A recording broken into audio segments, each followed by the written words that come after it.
Hi, my name is Karen and this is my podcast. Talk to us. We're not ogres. We're here to listen to you. At Motus Commercials, we are a big family, and if you're going through tough times, it's always best to talk to someone. A mental health first aider, a manager or a colleague. We're here for you. I myself were going through an extremely challenging time in my life.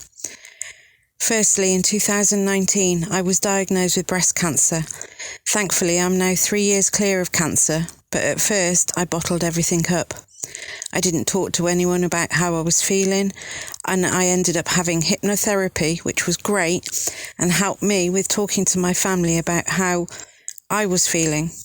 But I didn't realise how it had affected my family. So with me talking about my diagnosis and treatment, they were able to talk to me about how they felt. November 21, we suddenly lost my mother-in-law to a massive heart attack. Then on the day of her funeral, my father was rushed into hospital with end-stage heart failure. The doctors were amazing, but we were all called into the hospital to say our goodbyes. He was rushed to CCU and spent Christmas in hospital, but by a miracle, he was finally discharged on the 5th of January 22. He's still with us at the age of 84, with a defib implanted in his chest now. But today, I also find myself in another challenging time.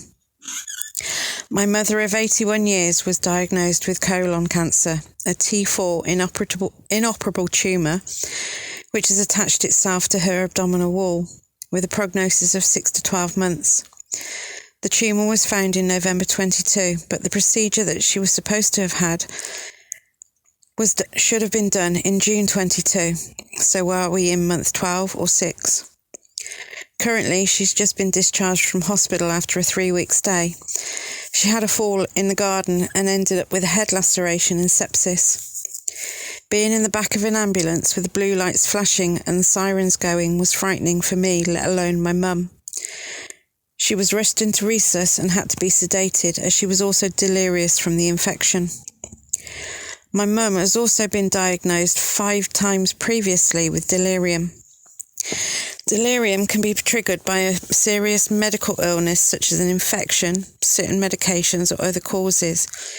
It's a worsening or change in a person's mental state which happens suddenly. The patient may become confused or be more confused than usual, and oh boy is she confused. Approximately 35 to 40% of hospitalised patients with delirium die within 1 year. The first time Mum was diagnosed was June 22.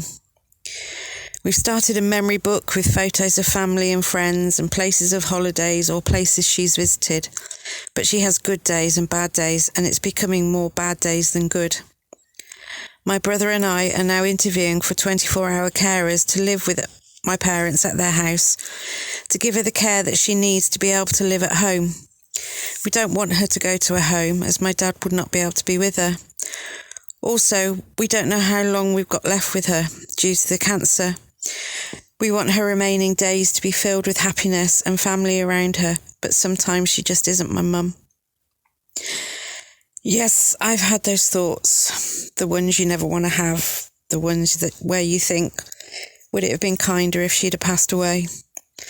I also found out that my brother had had those thoughts, but we didn't want to say anything to each other. But one day it just came out after yet another infection and hospital admission. I hated myself for having those thoughts. But what life does she have? Some days she can't remember her grandkids' names. Some days she thinks it's 1960 and she's living at her parents' and saying, "Don't tell my mum where I am." Every time she has another infection, which leads to delirium, it wipes another part of her mental state away from her. She has a different mental baseline after every infection. When you see your mum sat in a chair saying, "What do I do? Please help me. I'm terrified." It really hits hard, and every day I just have to suck it up and be strong. But I can't be strong every day. It eats away at me. I have only just started to talk to someone about what's happening to me and my family. But I am a person who bottles things up and then explodes. Not the best way to handle things, I know. But you always have to have it in the back of your mind. I can handle this my way. I'm strong. I can manage, but I can't. I'm not afraid to say it, but I'm scared of what's going to happen over the next few months. Is she going to end up back in hospital again due to yet another infection or a fall, or end up with delirium again? My manager is brilliant.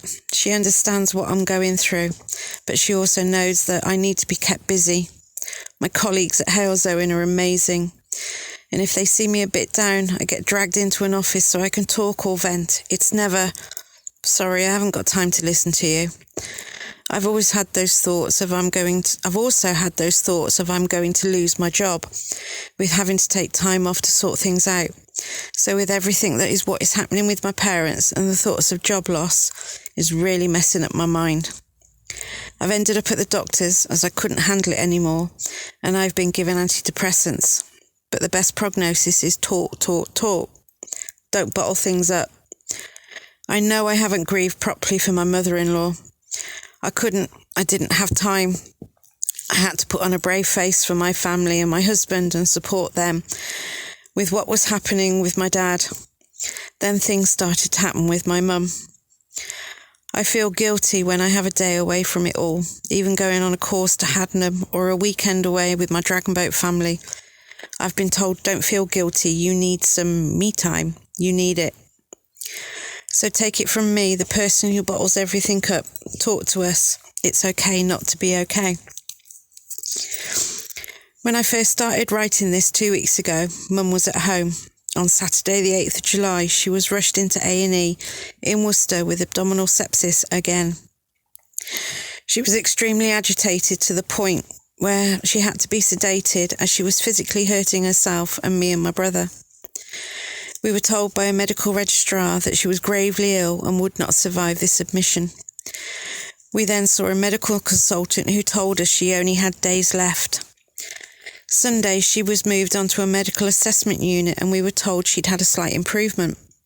But as a family, together with meeting with the medical team, it has been the hardest decision that we've ever had to make. But she will be fast-tracked to a nursing home for end-of-life care. We have tried care at home, but with infection after infection and hospital admission after hospital admission, it's not fair on my mum. Today, she's still with us, but we're taking it day by day. Every time my mobile rings, I jump out of my skin waiting for that call. People are asking me every day how my mum is, and I talk, probably too much, but I never get told, sorry, haven't got time to listen to you. So take it again from me, talk to us. It's okay not to be okay. Thanks for listening.